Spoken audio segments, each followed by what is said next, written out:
పరిశుద్ధుడవైన మా తండ్రి, మహోన్నతుడవైన మా దేవ, మహిమ కలిగినటువంటి మా రాజా, మీ పాద సన్నిధిలో చేరి మీ ప్రియ కుమారుడు మా రక్షకుడైన యేసుక్రీస్తు నామమున మీకు స్తోత్రమును చెల్లిస్తూ ఉంటున్నాం. ఇంతవరకు ఈ పరిచర్యలో మీరు మాకు సహాయం చేస్తూ వచ్చిన విధానం కొరకు మీకు స్తోత్రములు. మీ సన్నిధికి చేరి వచ్చిన వారిని బట్టి మిమ్మల్ని స్తుతిస్తున్నాం. ప్రభు, ఇంక రావలసిన వారిని దర్శించండి. అధికమైన ఆలస్యం కాకుండా వారు మీ సన్నిధికి చేరి వచ్చినట్లుగా మీ కృపను దయచేయండి. నిలబడుతున్న మీ దాసుని మీరు కరుణించండి. అయోగ్యుడను నిష్ప్రయోజకుడను నాయన, మీ సన్నిధిని నిలిచి పరిచర్య చేయుటకు ఏమాత్రము అర్హత లేనివాడను. అయా, మీరు నన్ను కరుణించి మీ కలవరి శిలువ రక్తము చేత మీరు నన్ను కడిగి నూతనపరచండి. మీ ఆత్మపూర్ణిగా చేసి మీరు అభిషేకించి వాడుకునండి. నువ్వు పలుకొలిసిన దాన్ని నీకు బోధించదనని మీరు సెలవిస్తూ వచ్చిన మాట మీరు నా పక్షంగా నెరవేర్చండి. అయ్యా, మీ ప్రజలు వాక్యం మీదనే మనసుంచి శ్రద్ధతో వాక్యాన్ని విని మేలు పొందుటకు సహాయం చేయండి. మీ పరలోకపు సింహాసనం నుండి మీ స్వరాన్ని మాకు వినిపించండి. వాక్యం మీకు వెలుగులో మీ గొప్పతనము, మీ మంచితనము, మీ ప్రేమను మేము గ్రహించి మీరు మా పక్షంగా చేస్తూ వచ్చిన మేళ్ళన్నింటినీ తలంచుకొని హృదయపూర్వకంగా మిమ్మల్ని ఆరాధించి గణపరచునట్లుగా మాకు మీ సహాయమును దయచేయండి. నీకు విరోధముగా రూపింపబడిన ఆయుధం వర్ధెలదని వాక్యన రాయబడిన మాట ప్రకారం శత్రుకార్యాలు లయపరచండి. ప్రతి ఆటంకాన్ని దూరపరచండి. ప్రభు, మీరే అన్ని విషయాల్లో మీ నామానికి మహిమ తెచ్చుకున్నామని యేసుక్రీస్తు ప్రభు నామమున ప్రార్థించి స్తుతించి వేడుకొనుచున్నాము తండ్రి. ఆమేన్.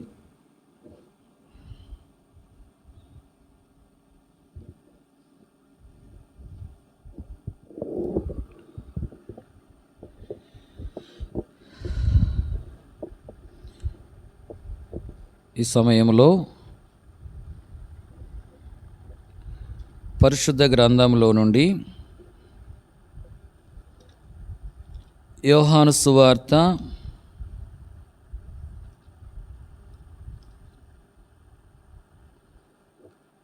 11వ అధ్యాయము 5-6 వచనాలు మనమందరం కలిసి చదువుకుందాం. యోహాను సువార్త 11వ అధ్యాయము 5-6 వచనాలు మనమందరం కలిసి చదువుకుందాం. యేసు మార్తను, ఆమె సహోదరిని లాజరును ప్రేమించెను. అతడు రోగి అయి ఉన్నాడని యేసు విన్నప్పుడు తనున్న చోటనే ఇంకా 2 దినములు నిలిచెను. మనం చదువుకుంటూ వచ్చిన ఈ వచనాల్లో యేసు మార్తను, ఆమె సహోదరిని లాజరును ప్రేమించెను అని వ్రాయబడి ఉంది. గమనించండి, బేతనియాలో మరియా, మార్త, లాజరు నివాసం చేస్తూ ఉంటున్నారు. మరియా మార్తల సహోదరుడు లాజరు.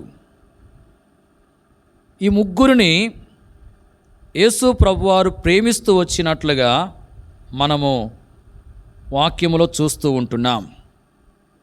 ఈ ముగ్గురిని ప్రభువు ప్రేమించి వారికి కొన్ని మేళ్ళు చేసినట్లుగా పరిశుద్ధ గ్రంథములో మనము గమనించవచ్చు. వారిని ప్రభు ప్రేమించాడు. ప్రేమించి వారికి కొన్ని మేళ్ళు చేసినట్లుగా వాక్యములో మనము గమనిస్తూ ఉంటున్నాం. వారిని ప్రేమించి వారికి మేళ్ళు చేస్తూ వచ్చిన ఆ ప్రభువు లోకంలో ఉన్న మానవులందరినీ ప్రేమించి మానవులందరి కొరకై ఎంతో గొప్ప కార్యాన్ని జరిగించిన వాడుగా ఉన్నాడు. లోకంలో మనుషులందరూ పాపులుగా ఉన్నారని వాక్యం తెలియపరుస్తూ ఉంది. పాపులుగా ఉన్న మనుషులందరినీ ఆ ప్రభు ప్రేమించిన వాడుగా ఉన్నాడు. పాపులుగా ఉన్న మనుషులు పాపులుగానే ఉండి చనిపోతే పాతాళానికి వెళ్ళిపోతారు. కాబట్టి మరి యేసు ప్రభు ఏం చేశాడంటే పాపులుగా ఉన్న మనుషులను ప్రేమించి వారిని పాతాళము నుండి రక్షించి పరలోకానికి వారసులుగా చేయడానికి యేసు ప్రభువారు పరలోకాన్ని విడిచి లోకానికి వచ్చాడు. ఆ కలవరి శిలువలో తన ప్రాణం అర్పించి సమాధి చేయబడి తిరిగి లేచిన వాడుగా ఉన్నాడు. చూడండి, మరి పాపులను ప్రేమించినటువంటి ఆ ప్రభువు పాపులను పాతాళము నుంచి రక్షించి పరలోకానికి వారసులుగా చేయడానికి పాపుల కొరకై ప్రాణం పెట్టినటువంటి వాడుగా ఉన్నాడు. పాపుల కొరకై ఎంతో గొప్ప క్రయాన్ని చెల్లించిన వాడుగా ఉన్నాడు. ఎవరైతే పాపములో ఉండి మరి యేసు ప్రభునందు విశ్వాసం ఉంచి పాపాలు ఒప్పుకుని క్షమించమని ప్రభుని వేడుకుంటారో ప్రభు వారి పాపాలు క్షమిస్తాడు, వారిని పరిశుద్ధులుగా చేసి పాతాళం నుంచి తప్పించి పరలోకానికి వారసులుగా చేస్తాడు. కాబట్టి ఎవరైతే ఇంకా మరి పరలోకానికి వారసులుగా చేయబడకుండా ఉన్నారో, పాతాళం నుంచి తప్పించబడకుండా ఉన్నారో, పాపములను జీవిస్తూ ఉన్నారో, వారు ఇప్పుడైనా యేసు ప్రభుని నమ్మి పాపాలు ఒప్పుకొని ఆ ప్రభు రక్తం ద్వారా కడగబడి పరిశుద్ధులుగా చేయబడి మరి పరలోకానికి వారసులుగా కావాలని వాక్యము హెచ్చరిక చేస్తూ ఉంది. ఇప్పటికే రక్షణ పొందిన మన జీవితం ఒక్కసారి ఆలోచన చేసుకుంటే ప్రభుని అంగీకరించిన మనము ప్రభుని ఎరగక మునుపు పాపములో జీవిస్తూ వచ్చాం. అయితే మనల్ని ప్రేమించి మన కొరకై సిలువలో ప్రాణమర్పించిన యేసు ప్రభువుని మనం నమ్మి మన పాపాలు ఒప్పుకోవడం ద్వారా ప్రభు ఏం చేశాడంటే మన పాపాలు క్షమించాడు, మనల్ని పరిశుద్ధులుగా చేశాడు, పాతాళం నుంచి మనం తప్పించి పరలోకానికి వారసులుగా చేస్తూ వచ్చాడు. కాబట్టి మనము ప్రభువుని ఆరాధించాలి. మరియా, మార్తా, లాజరును ప్రభు ప్రేమించాడు. ప్రేమించి వారికి కొన్ని మేళ్ళు చేస్తూ వచ్చాడు. అయితే మరి వారిని ప్రేమించి వారికి మేలు చేస్తూ వచ్చిన ఆ ప్రభువు మనల్ని ప్రేమించి మన కొరకై మరి ఎంతో గొప్ప కార్యాన్ని చేసిన వాడుగా ఉన్నాడు. అదేంటంటే మనల్ని ప్రేమించి మన కొరకు ఆయన ప్రాణం పెట్టాడు. మనల్ని పాతాళం నుంచి తప్పించి పరలోకానికి వారసులుగా చేయడానికి మనల్ని ప్రేమించి మన కొరకు ఆయన ప్రాణం పెట్టిన వాడుగా ఉన్నాడు. మనల్ని ప్రేమించి మన కొరకు ప్రాణం పెట్టి మనల్ని మరి పరిశుద్ధులుగా చేసి పాతాళం నుంచి తప్పించి పరలోకానికి వారసులుగా చేస్తూ వచ్చాడు. కాబట్టి మనం ఎంతో ఆ ప్రభువును ఆరాధించి గణపరిచే వారముగా ఉండాలి. గమనించండి, యోహాను సువార్త 11వ అధ్యాయము 5-6 వచనాలు మనం చదువుతూ వచ్చాము. 5వ వచనములో మరి ప్రభు యొక్క ప్రేమను గురించి మనము చూస్తూ వచ్చాం. 5వ వచనంలో ప్రభు యొక్క ప్రేమను గురించి వ్రాయబడింది. ఆ ముగ్గురిని ప్రభు ప్రేమించాడు. అలాగే మనల్ని ప్రేమించి మన కొరకు ఆయన ప్రాణం పెట్టిన వాడుగా ఉన్నాడు. మరి ఆయన యందు విశ్వాసం ఉంచడం ద్వారా మనకు రక్షణనిచ్చి పరలోకానికి మనల్ని వారసులుగా చేస్తూ వచ్చాడు. కాబట్టి మనం ఆయన్ను ఆరాధించాలి. అలాగే మరి యోహాను సువార్త 11వ అధ్యాయము 6వ వచనములో మనం ఏం చూస్తున్నామంటే చివరిలో ఇంకా 2 దినములు నిలిచెను అనే మాటను మనము చూస్తూ ఉంటున్నాం. ఈ వచనములో 2 అనే పదం మనకు కనబడతా ఉంది. పరిశుద్ధ గ్రంథములో కొన్ని చోట్ల మరి 2 అనే పదము వ్రాయబడ్డట్లుగా మనము చూడవచ్చు. ఈ సమయంలో మరి 2 అనే పదము రాయబడిన 3 సందర్భములను మనము పరిశుద్ధ గ్రంథంలో నుండి చూద్దాం. మరి ప్రభువును అంగీకరించినటువంటి ప్రభు ప్రజలమైన మన జీవితంలో ఆ ప్రభు ఎలాంటి వాడుగా ఉన్నాడు అనే సంగతి ఈ 3 సందర్భాల ద్వారా మనకు తెలియజేయబడుతుంది. మరి మొదటిగా యోహాను సువార్త 11వ అధ్యాయము 6వ వచనములో చివరిలో 2 అనే పదాన్ని మనం చూస్తున్నాం. ఇక్కడేం రాయబడిందంటే, అతడు రోగి అయి ఉన్నాడని యేసు విన్నప్పుడు తానున్న చోటనే ఇంకా 2 దినములు నిలిచాను అని రాయబడింది. గమనించండి, ఈ అధ్యాయంలో లాజరు రోగి అయ్యాడు. లాజరు రోగి అయినప్పుడు మరియా మార్తలు ఏం చేశారంటే యేసు ప్రభునకు వర్తమానం పంపారు. ప్రభువా, నీవు ప్రేమిస్తున్నటువంటి లాజరు రోగిగా ఉన్నాడు, వచ్చి మరి బాగు చేయమని ప్రభునకు వర్తమానం పంపారు. పంపినప్పుడు ప్రభు ఆ వర్తమానాన్ని విన్నాడు. విని వెంటనే బయలుదేరి మరి బేతనియాలో ఉన్న మరియా మార్తల ఇంటికి వచ్చి లాజరును స్వస్థపరచలేదు. ప్రభు ఏం చేశాడంటే విని 2 దినములు మరి ఎక్కడైతే ఆ మాట లేక ఆ వార్త విన్నాడో అక్కడే యేసు ప్రభువారు ఉండిపోయాడు. గమనించండి, యేసు ప్రభువారు లాజరు రోగిగా ఉన్నాడని చెప్పి విన్నాడు. విన్న తర్వాత ఎక్కడైతే ఆ వార్త విన్నాడో అక్కడే 2 దినాలు నిలిచాడని చెప్పి రాయబడింది. ఎందుకు 2 దినాలు నిలిచిపోయాడు అక్కడ? ఆ వార్త విన్న వెంటనే వెళ్ళి లాజరును ఎందుకు ప్రభువు స్వస్థపరచలేదు అని మనము ఆలోచన చేసినట్లయితే, మరి ప్రభువు మరియా మార్తల విషయమై ఒక ఉద్దేశాన్ని కలిగి ఉన్నాడు. వారు ప్రభువుని గురించి ఇంకా అధికంగా తెలుసుకోవాలనే ఉద్దేశంతోనే ప్రభు ఏం చేశాడంటే 2 దినములు అక్కడ నిలిచిపోయాడు.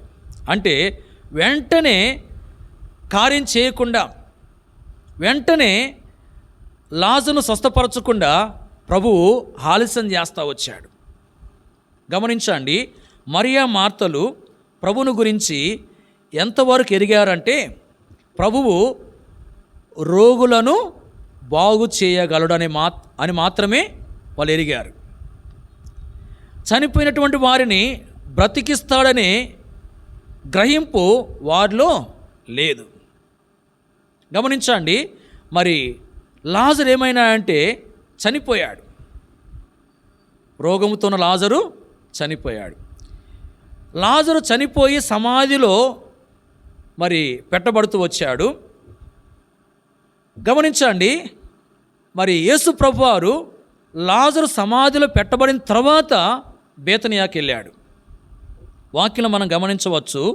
17వ వచనంలో యేసు వచ్చి అది వరకే అతడు 4 దినములు సమాధిలో ఉండినని తెలుసుకొనెను. అంటే లాజరు చనిపోయి సమాధిలో ఉంచబడిన తర్వాత ప్రభు వచ్చాడు.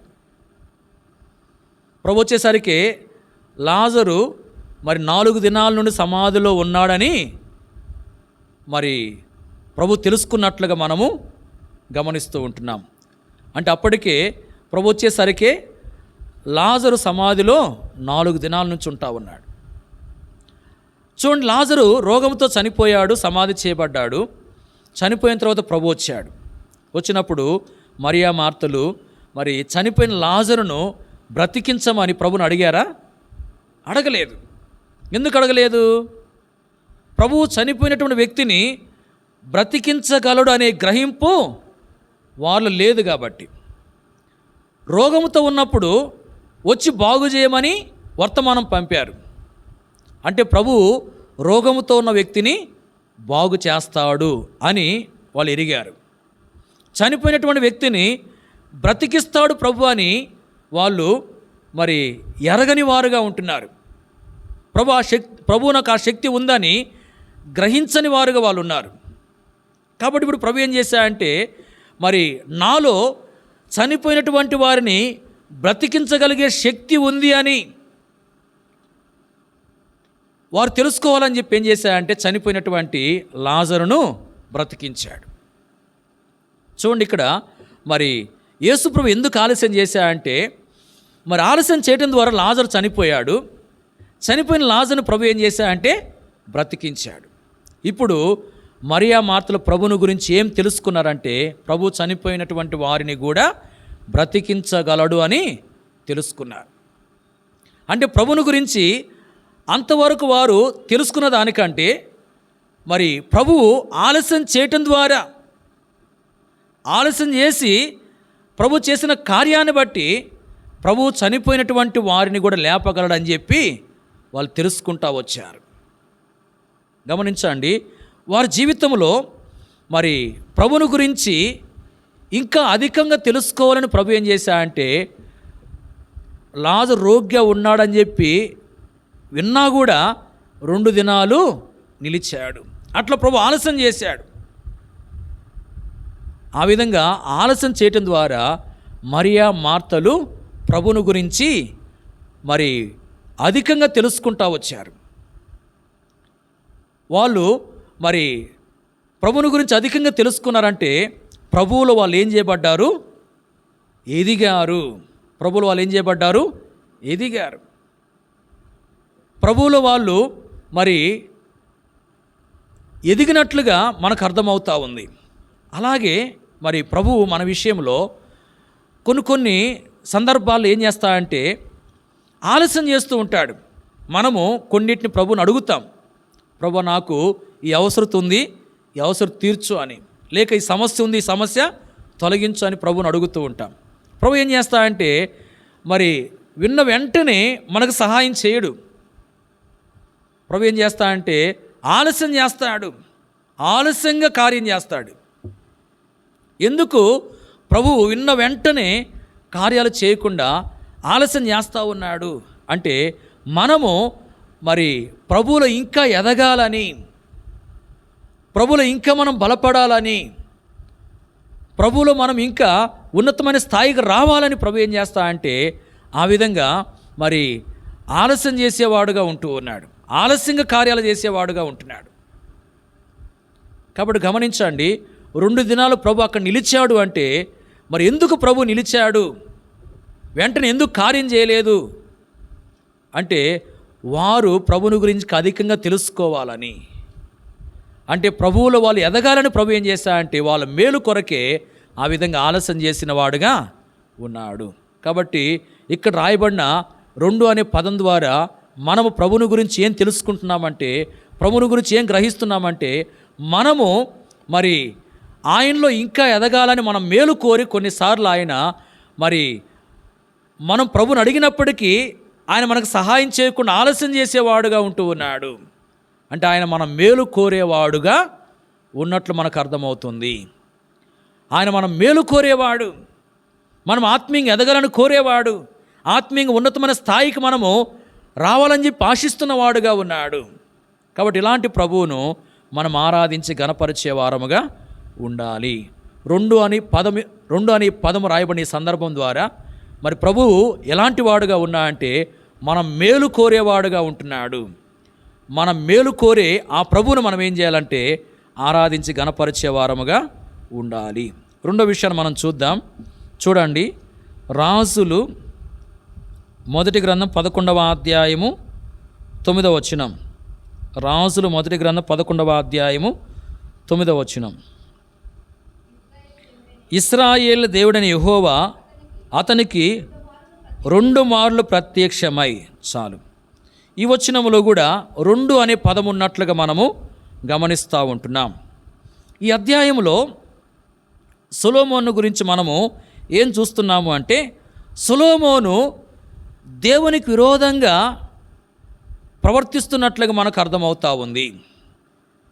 దేవునికి విరోధమైనటువంటి విధానంలో తాను జీవిస్తూ ఉన్నాడు. తన భార్యల నిమిత్తం ఏం చేస్తూ వచ్చాయంటే యెరూషలేము ఎదుటనున్న కొండ మీద బలిపీఠములను దేవతలకు కట్టించినట్లుగా మనము చూస్తూ ఉంటున్నాం. గమనించండి, దేవతలకు బలిపీఠాలను కట్టించాడు అంటే దేవునికి విరోధంగా జీవిస్తూ ఉన్నాడు, దేవునికి విరోధంగా నడుచుకుంటూ ఉన్నాడు. అప్పుడు దేవుడు ఏం చేశాడంటే ఒకసారి ప్రత్యక్షమై హెచ్చరించాడు. హెచ్చరించినప్పుడు సొలొమోను సరి చేసుకోలేదు. అంటే తన పాపాన్ని ఒప్పుకొని తన పాపాన్ని ఏమాత్రం విడిచిపెట్టలేదు. ఇప్పుడు ఏం చేయాలా? ప్రభు ఒకసారి ప్రత్యక్షమై హెచ్చరించినప్పటికీ తాను సరి చేసుకోలేదు కాబట్టి దేవుడు ఏం చేయాలా? అతన్ని శిక్షించాలి అతని పాపాన్ని బట్టి. కానీ ఏం చేశాడంటే మరి అతడు చేసిన పాపాన్ని బట్టి ప్రభు శిక్షించలేదు. ఏం చేశాడంటే రెండోసారి ప్రత్యక్షమయ్యాడు. ఎన్నోసారి? రెండోసారి ప్రత్యక్షమై మరలా హెచ్చరిస్తూ వచ్చాడు. రెండోసారి ప్రత్యక్షమై మరలా హెచ్చరించిన వాడుగా ఉన్నాడు. చూడండి, ఒకసారి ప్రత్యక్షమై హెచ్చరించినప్పుడు సరి చేసుకోలేదు మరి, కాబట్టి శిక్షించాలి. కానీ ప్రభు ఏంటంటే శిక్షించకుండా రెండోసారి ప్రత్యక్షమై మరలా హెచ్చరిస్తూ ఉన్నాడు. రెండోసారి కూడా మరి సొలొమోను సరి చేసుకోలేదు. చూడండి, ఇక్కడ రెండోసారి ప్రత్యక్షమైనట్లుగా మనం చూస్తున్నాం. రెండోసారి ప్రత్యక్షమయ్యాడు అంటే దీని ద్వారా మనకేమర్థమవుతుంది? మొదటిసారి ప్రత్యక్షమై హెచ్చరించినప్పుడు సరి చేసుకోలేదు, రెండోసారి ప్రత్యక్షమయ్యాడు. ఇదేం చూపిస్తుందంటే గమనించండి, సొలొమోను ఎడల ప్రభువునకు ప్రేమ ఉన్నది అనే సంగతి చూపిస్తూ ఉంది. ఏముంది? ప్రేమ ఉంది. అంతేకాదు సొలొమోను విషయంలో ప్రభువు మరి సహనము కలిగిన వాడుగా ఉన్నాడు. అంటే ఓర్చుకుంటా ఉన్నాడు, ఓర్పు కలిగినటువంటి వాడుగా ఉన్నాడు, లేక దీర్ఘశాంతం కలిగిన వాడుగా ఉన్నాడు. ఇంకా సమయం ఇద్దాము, మరలా మాట్లాడదాము, సరి చేసుకుంటాడేమో అని చెప్పి ప్రభు ఏం చేస్తున్నా అంటే మరి సహిస్తూ ఉన్నాడు. శిక్ష అనేది అనుమతించకుండా, శిక్షను కలగజేయకుండా ప్రభువు మరి ఓర్చుకుంటా ఉన్నాడు, సహిస్తూ ఉన్నాడు, దీర్ఘశాంతాన్ని చూపిస్తూ ఉన్నాడు. కాబట్టి ఇక్కడ మరి రెండోసారి ప్రత్యక్షమయ్యాడు, రెండోసారి ప్రత్యక్షమై హెచ్చరించడనే విషయం ఏం చూపిస్తుందంటే సొలొమోను విషయమై ప్రభువునకు ప్రేమ ఉంది అనే విషయాన్ని చూపిస్తుంది. సొలొమోను విషయంలో ప్రభువు మరి దీర్ఘశాంతము లేక ఓర్పు కలిగిన వాడుగా ఉన్నాడనే సంగతిని చూపిస్తూ ఉంది. రెండుసార్లు ప్రత్యక్షమై హెచ్చరించినా కూడా సొలొమోను సరి చేసుకోలేదు. అప్పుడు శిక్షిస్తాను అని దేవుడు సెలవిస్తూ వచ్చినట్లుగా ఈ అధ్యాయంలో రాయబడింది. కాబట్టి ఇక్కడ రెండు అనే పదము మరి మనకు ఏం చూపిస్తుంది అంటే సొలొమోను ఎడల ప్రభు ప్రేమ కలిగిన వాడుగా ఉన్నాడు, సొలొమోను విషయంలో ప్రభు దీర్ఘశాంతం కలిగిన వాడుగా ఉన్నాడనే విషయాన్ని చూపిస్తూ ఉంది. అలాగే మన జీవితాన్ని ఒకసారి ఆలోచన చేసుకుంటే ప్రభుని ఎరిగినటువంటి మనము మరి సొలొమోను వలె అనేకసార్లు తప్పిపోతూ ఉన్నాం, అనేకసార్లు దేవునికి విరోధంగా ప్రవర్తిస్తూ ఉన్నప్పుడు ప్రభు మన ఎడల ఏం చూపిస్తూ ఉన్నాడు? ప్రేమ చూపిస్తూ ఉన్నాడు. ప్రభు మన విషయంలో కూడా దీర్ఘశాంతం చూపిస్తూ ఉన్నాడు. ఒకసారి మాట్లాడుతూ ఉన్నాడు, మనం సరి చేసుకోవటం లేదు. రెండోసారి మాట్లాడుతూ ఉన్నాడు, మనం సరి చేసుకోవటం లేదు. సొలొమోను విషయంలోనైతే రెండుసార్లే మరి హెచ్చరించాడు, మన విషయంలోనైతే మరి అంతకంటే ఎక్కువసార్లు ప్రభు మనల్ని హెచ్చరిస్తూ ఉన్నాడు. మన మీదున్న ప్రేమను బట్టి, మన విషయమై ఆయనకున్న దీర్ఘశాంతమును బట్టి మరి మనలో ఉన్న లోపాన్ని సరిచేసుకోవాలని, మనలో ఉన్న బలహీనతలను సరిచేసుకోవాలని, మనలో ఆయనకు విరోధమైనటువంటి విధానాలు ఏవైతే ఉన్నాయో అవన్నీ మనం విడిచిపెట్టాలని ప్రభు ఏం చేస్తున్నా అంటే ఒకసారి కాదు, రెండుసార్లు కాదు, ఇంకా మరి ఎక్కువ సార్లే ప్రభు మనలను దర్శించి మనతో మాట్లాడుతూ ఉన్నాడు. అంటే ఆయన మన ఎడల ప్రేమ కలిగి ఉన్నాడు, ఆయన మన ఎడల దీర్ఘశాంతము కలిగి ఉన్నాడు. మనం సరిచేసుకుని మరి శిక్ష నుంచి తప్పించుకోవాలని ఆయన మరి మరలా మనతో మాట్లాడుతూ ఉన్నాడు, మన లోపాలు మనకు చూపిస్తూ ఉన్నాడు. కాబట్టి మన విషయమై ఆయన ప్రేమ కలిగి ఉన్నాడు, దీర్ఘశాంతము కలిగిన వాడుగా ఉన్నాడు. ఉండి ఆయన మన లోపాలు మనకు చూపిస్తున్నాడు. మనము సరిచేసుకుని మరి నష్టపోకుండా ఉండాలని చెప్పి ఆయన కోరేవాడుగా ఉన్నాడు. కాబట్టి ఇలాంటి ప్రభువును మనం ఏం చేయాలంటే ఆరాధించి గణపరచాలి. ప్రభువా, నాలో ఎన్నో లోపాలు ఉన్నాయి, మరి ఈ లోపాలను బట్టి మరి నేను నష్టపోకూడదని నా మీద ప్రేమతో నా విషయమై దీర్ఘశాంతం చూపిస్తూ పలుసార్లు నాతో మాట్లాడుతున్నావు ప్రభా, నన్ను హెచ్చరిస్తున్నావు ప్రభా, అందుని బట్టి నేను స్తుతిస్తున్నానని చెప్పి మరి మన ఎడల ఆయనకున్న ప్రేమను బట్టి, మన ఎడల ఆయన చూపుతున్న దీర్ఘశాంతమును బట్టి ఆయన మనం ఎంతో ఆరాధించి గణపరిచే వారముగా ఉండాలి. గమనించండి, 2 అనే ఈ పదం రాయబడిన ఈ సందర్భంలో మరి ప్రభుని గురించి మనం ఏం చూస్తున్నామంటే ఆయన ప్రేమ కలిగిన వాడు, దీర్ఘశాంతము చూపించేవాడుగా ఉన్నాడనే సంగతిని మనం చూస్తూ ఉంటున్నాం. ఆయన మరి ప్రేమను దీర్ఘశాంతమును బట్టి మనల్ని శిక్షించకుండా ఆయన అనేక సార్లు మనతో మాట్లాడుతూ ఉన్నాడు. కాబట్టి మనం ఏం చేయాలంటే మరి మనలోని లోపాలను సరిచేసుకుని సరైన విధానంలో ప్రభు కొరకు జీవించాలి. అలాగే 3వ మాట మనం చూద్దాం. చూడండి, హెబ్రీలకు రాసిన పత్రిక 9వ అధ్యాయం 28వ వచనం. హెబ్రీలకు రాసిన పత్రిక 9వ అధ్యాయం 28వ వచనం. అలాగున్నే క్రీస్తు కూడా అనేకుల పాపములను భరించుటకు ఒక్కసారి అర్పింపబడి తన కొరకు కనిపెట్టుకునుండు వారి రక్షణ నిమిత్తము పాపము లేకుండా 2వసారి ప్రత్యక్షమగును. ఇక్కడ కూడా 2 అనే పదము రాయబడ్డట్లుగా మనం చూస్తున్నాం. ఇక్కడ కూడా 2 అనే పదము రాయబడింది. ఇక్కడేం రాయబడిందంటే 2వసారి ప్రత్యక్షమగును అని రాయబడింది. 2వసారి ప్రత్యక్షమగును. గమనించండి, యేసు ప్రభువారు మరి ఒకసారి ప్రత్యక్షమయ్యాడు. అంటే ఒకసారి ఈ లోకానికి వచ్చాడు. దేని కొరకు? పాపులైనటువంటి మానవులను రక్షించడానికి ఈ లోకానికి వచ్చి సిలువలో బలయ్యాడు. సమాధి చివరి తిరిగి లేచాడు. ఆయన పరలోకానికి వెళ్ళాడు. పరలోకానికి వెళ్ళిన ప్రభువు తిరిగి 2వసారి రాబోతున్నాడు. ఎన్నోసారి? 2వసారి. యేసు ప్రభువారు మరి 2వసారి రాబోతున్నాడు. మరి ఎవరి కొరకు ఆయన రాబోతున్నాడంటే ఇక్కడ రాయబడింది, తన కొరకు కనిపెట్టుకుని ఉండువారి రక్షణ నిమిత్తం పాపము లేకుండా 2వసారి ప్రత్యక్షమగును అని.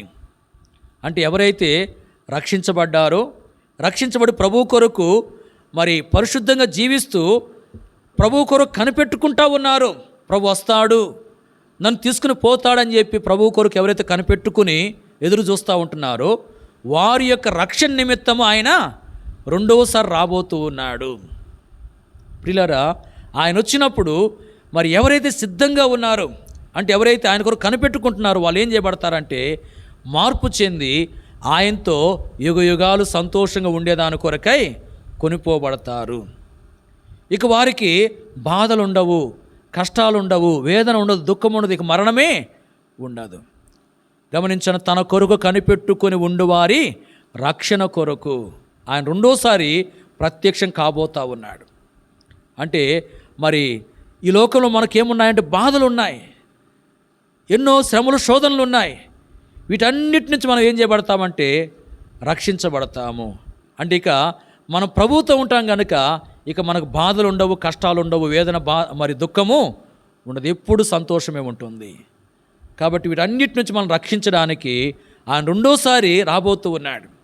ప్రియులారా, మరి 2 అనే ఈ పదము మరి మనకు ఏం గుర్తు చేస్తుంది అంటే నా ప్రభు 2వసారి రాబోతున్నాడు, నేను ఈ బాధలన్నిటి నుంచి రక్షించబడి ఆయనతో ఉండేదాని కొరకై కొనుపోబడతాను, ఈ నిరీక్షణ నాకుంది అనే విషయాన్ని చూపిస్తూ ఉంది. ప్రియులారా, మన జీవితంలో ఒక దినం రాబోతుంది, మరి ఆయన 2వసారి ప్రత్యక్షం అవుతాడు. ప్రత్యక్షమైనప్పుడు మనం ఆయనతో ఉండేదాని కొరకై కొనుపోబడతాము. ఈ నిరీక్షణ ఆ ప్రభు మనకిచ్చాడు. కాబట్టి మనము ఆ ప్రభుని ఆరాధించాలి. ప్రభు, నీవు 2వసారి రాబోతున్నావు, నీవు వచ్చినప్పుడు నీతో ఉండేదాని కొరకు నన్ను మరి తీసుకుని పోతావు. ఆ విధంగా నీతో ఉండేదాని కొరకై మరి ఈ లోకం నన్ను సిద్ధపరుస్తున్నావు ప్రభు, అందుని బట్టి నేను స్తుతిస్తున్నానని చెప్పి ఆ ప్రభును మనం ఎంతో ఆరాధించి గణపరిచే వారంగా ఉండాలి. ఈ సమయంలో మరి 2 అనే పదం రాయబడిన 3 సందర్భాలని మనం చూస్తూ వచ్చాం. మరి ఈ 3 సందర్భాలు మన ప్రభు ఎలాంటి వాడుగా ఉన్నా అంటే, మొదటి సందర్భంలో మనం మేలు కోరేవాడుగా ఉన్నాడు, మనం మేలు కోరే ఆయన కార్యాలు చేసేవాడు. 2వ సందర్భంలో మనల్ని ప్రేమిస్తున్నవాడుగా ఉన్నాడు, ఆయన మన ఏళ్ళ దీర్ఘశాంతము కలిగిన వాడుగా ఉన్నాడు. 3వదిగా మన రక్షణ కొరకు, అంటే పూర్తిగా మరి అన్నిటి నుంచి మనం రక్షించబడి ప్రభువుతో సదాకాలం ఉండేదాని కొరకై ఆయన మనం తీసుకుని పోవడానికి రాబోతున్నాడు. అంటే సంపూర్ణ రక్షణ మనకివ్వడానికి ఆయన రాబోతూ ఉన్నాడు. కాబట్టి ఇలాంటి ప్రభువును మరి ఆ ప్రభు ద్వారా పొందినటువంటి మేలును బట్టి, పొందుతున్నటువంటి మేళ్ళన్నింటిని బట్టి కూడా మనం ఎంతగానో ఆరాధించి గణపరిచే వారముగా ఉండాలి. ఈ మాటలను ఆధారం చేసుకుని మనము ఒకరి తర్వాత ఒకరు ప్రభువును ఆరాధిస్తాము. దయచేసి ఆరాధించగలిగిన వారు బిగ్గరగా స్పష్టంగా ఒకరి తర్వాత ఒకరు ప్రభువును ఆరాధించండి.